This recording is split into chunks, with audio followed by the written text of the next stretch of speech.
Hello guys, narito ang mga halimbawa ng rotated die error. Ano po? O yung nagkaroon ng rotation error. So ito yung una nating picture, 10 piso BSP series.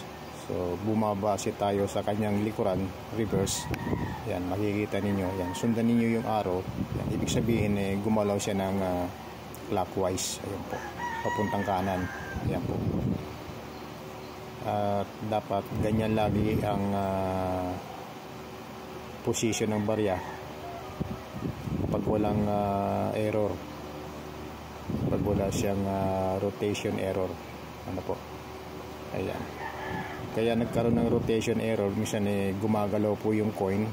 Ano po, dahil nagkakaroon ng vibration, or pwede rin yung die, yung hammer die, minsan nawawala rin sa proper position.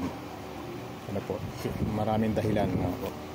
So ayan yung 10 piso natin with rotation error.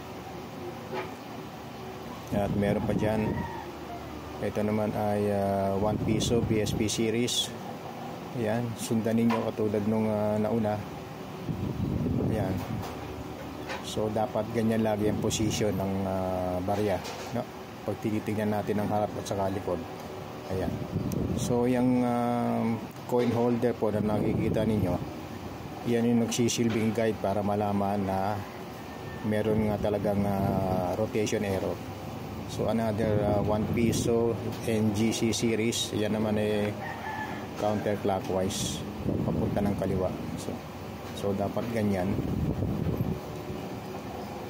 umikot siya. Ayan, kaya nagkaroon ng rotation error. Ayan. 5 piso naman ito, rotated die. Normal yung kanyang harap at yung kanyang reverse, meron ng sabihin natin mga 10 degrees. Ano po? Ayan. 10 degrees lang rotation error. Ayan po. Ayan, meron makikita kayong arrow po.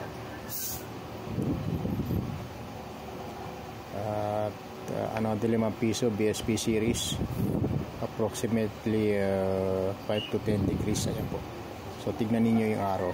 Ayan po. Ayan, dapat ganyan lagi. Ayan, ano po. So malaking tulong yung ano niya, yung board niya.